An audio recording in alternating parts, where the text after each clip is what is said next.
Hello friend, सल्तनत कालीन test में मैं आप सभी दोस्तों का स्वागत करता हूं। तो चलिए फर्स्ट क्वेश्चन की ओर चलते हैं। दिल्ली के निम्नलिखित सुल्तानों में से किसे इतिहासकारों ने विरोधों का मिश्रण बताया है? तो मोहम्मद बिन तुगलक को इतिहासकारों ने इसके सभी अभियानों को असफल देखते हुए इसे मनिहारों का राजकुमार और विरोधों का मिश्रण कहा। इसके अलावा इसे पागल बादशाह और मूर्खों का शासक भी बोला जाता है।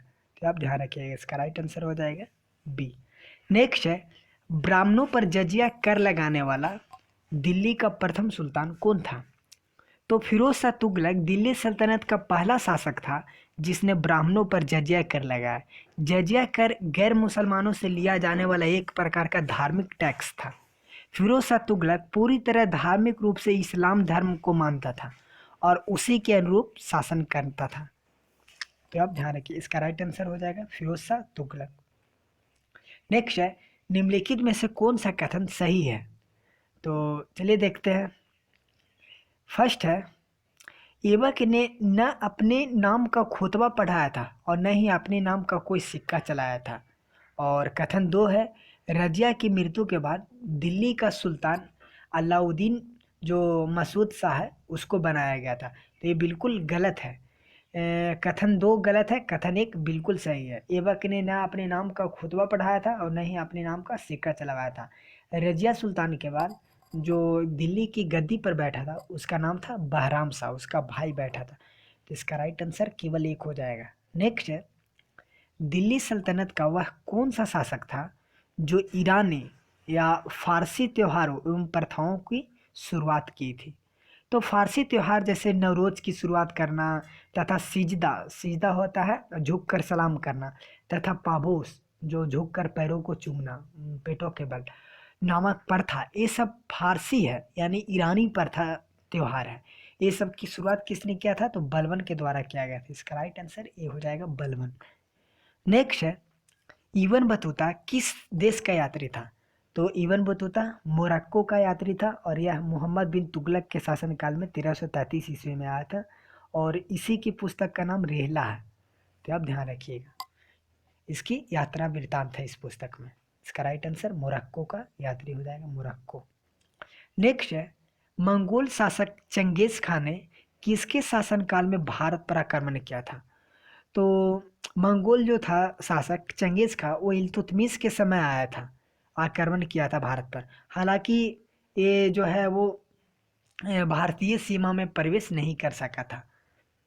नेक्स्ट है, निम्नलिखित में से कौन सा कथन सही है? दीवाने इस्तिहाक यह पेंशन विभाग है।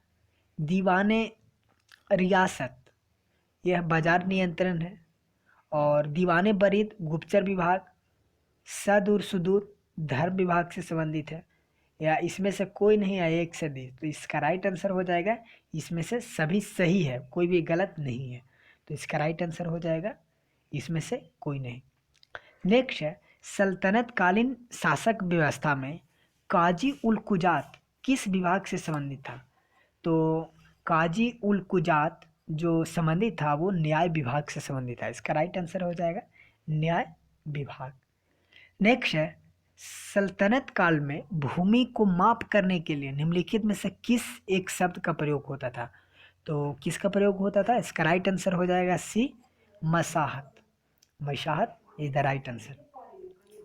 नेक्स्ट है, सल्तनत काल में किस भाषा को राजभाषा का दर्जा दिया गया था?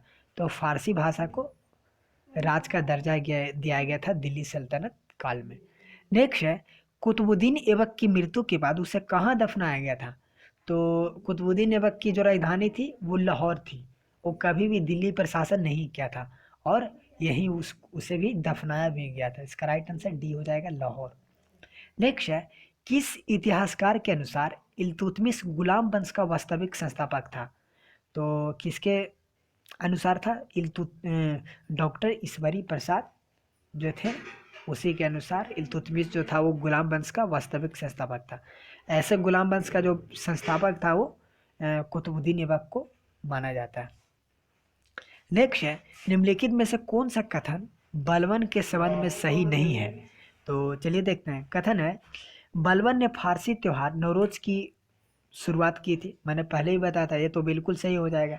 बलबन ने लौह एवं रक्त की नीति अपनाई थी, ये भी बिल्कुल सही है, यानी तलवार के दम पर सत्ता स्थापित करना, भी सही है। नेक्स्ट है, बलबन ने अपने शासन को शक्तिशाली बनाया और सारी सत्ता अपने हाथ में केंद्रित कर ली, ये भी बिल्कुल सही है। नेक्स्ट है, बलबन ने नसरुद्दीन महमूद को उल्लूक उल्लूक खां की उपाधि दी थी, तो ये बिल्कुल गलत हो जाएगा, क्योंकि बलबन ने नहीं बल्कि नसरुद्दीन महमूद ने बलबन को उल्लू खां की उपाधि दिया था। इसका राइट आंसर डी हो जाएगा। नेक्स्ट है, गुलाम वंश का अंतिम शासक कौन था? तो गुलाम वंश का अंतिम शासक कौन था? इसका राइट आंसर हो जाएगा शमसुद्दीन ख्यूमर्स, जो कैकुबाद का पुत्र था। चलिए नेक्स्ट है, दिल्ली का कौन से शासक था जो अपने शासन में इस्लाम धर्म के सिद्धांतों को प्रमुखता न देकर राजहित को सर्वोपरि माना? तो वह कौन था?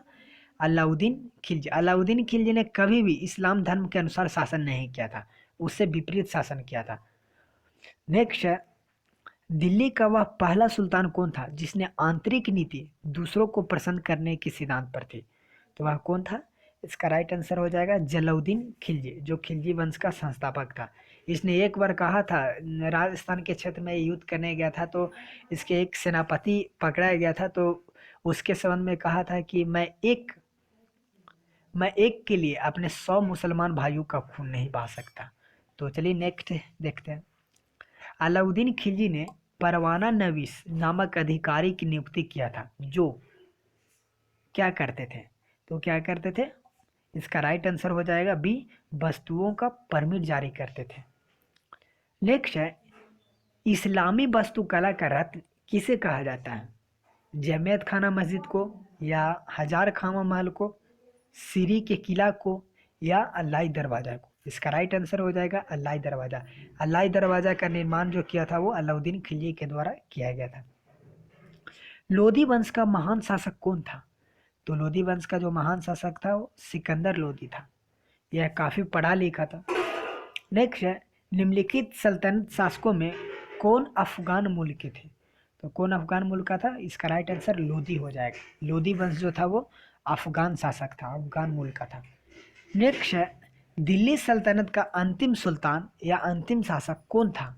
तो हो जाएगा इब्राहिम लोधी, जिसे पानीपत के प्रथम युद्ध में बाबर ने उसे पराजित किया था और मुगल वंश की नींव रखी थी। नेक्स्ट है, सैयद वंश के किस शासक ने मुबारकाबाद शहर का स्थापना किया था? तो किसने किया था? वो मुबारक शाह ने किया था मुबारकाबाद शहर की स्थापना। नेक्स्ट है, सिकंदर लोधी गुलरुखी उपनाम से कविताएं किस भाषा में लिखता था? तो मैंने इससे पहले ही बताया था कि सिकंदर लोधी जो था वो उच्च कोटि का विद्वान भी था और गुलरुखी नाम से कविताएं भी लिखता था, ये फारसी भाषा में लिखता था। इसका राइट आंसर हो जाएगा बी, फारसी भाषा। नेक्स्ट है, प्रसिद्ध लेखक याहिया बिन सरहिंद किस दिल्ली सल्तनत के शासक के दरबार में रहते थे? तो किसके दरबार में रहता था? मुबारक शाह के दरबार में रहता था, और इसी की पुस्तक का नाम है तारीख़ मुबारक शाही, जिसके संबंध में एकमात्र है जो है उसके संबंध में मुबारक शाह के संबंध में जानकारी हमें मिलती है। तो इसका राइट आंसर डी हो जाएगा। नेक्स्ट है, खतौली का युद्ध कब हुआ था? तो खतौली का युद्ध राणा सांगा और इब्राहिम लोदी के बीच 1518 ईस्वी में हुआ था, जिसमें राणा सांगा जीत जाता है, इब्राहिम लोदी पराजित हो जाता है। इसका राइट आंसर 1518 ईस्वी। किस सुल्तान के बारे में कहा जाता है कि एक सैनिक के भांति लड़ा और युद्ध स्थल में मारा गया? तो युद्ध स्थल में मारा जाने वाला दिल्ली सल्तनत का प्रथम शासक कौन था और एकमात्र शासक कौन था? तो इब्राहिम लोदी था, जो बाबर के द्वारा मारा गया था। इसका राइट आंसर डी हो जाएगा। नेक्स्ट है, किस वंश के समय महमूद गजनवी ने सोमनाथ मंदिर पर आक्रमण किया था? तो सोमनाथ मंदिर पर जब आक्रमण किया था महमूद गजनवी ने, तो उस समय गुजरात पर जो शासन था वो सोलंकी वंश का शासन था, और भीम द्वितीय उस समय जो शासक थे वो भीम द्वितीय थे, तो आप ध्यान रखिएगा। नेक्स्ट है, किस राजपूत राजाओं ने स्वर्ण सिक्के प्रचलित करवाए थे? तो किसने करवाया था? इसका राइट आंसर गंगाए देव हो जाएगा। इसका राइट आंसर ए हो जाएगा, गंगा देव। नेक्स्ट है, प्रसिद्ध धारा नगरी विद्या केंद्र के रूप में प्रचलित था। यह क्षेत्र किस राजपूत वंश से संबंधित था? तो धारानगरी जो था वो एमपी में था, मध्य प्रदेश में आज भी है, एमपी में स्थित था। राजा भोज ने इसका निर्माण कराया था और राजा भोज जो थे वो परमार वंश से थे। इसका राइट आंसर ये हो जाएगा। गढ़वाल वंश का शासन मुख्य रूप से किस क्षेत्र में था? तो गढ़वाल वंश का शासन किस क्षेत्र में था? कन्नौज के क्षेत्र में। और इस वंश का जो सबसे प्रतापी शासक या सबसे प्रमुख शासक जो था वो जयचंद था, जो चंदावर के युद्ध में मोहम्मद गौरी द्वारा हारा गया था 1194 ईस्वी में। तो आज का 30 क्वेश्चन पूरा हो गया। आई होप आप लोग के सीरीज काफ़ी पसंद आया होगा।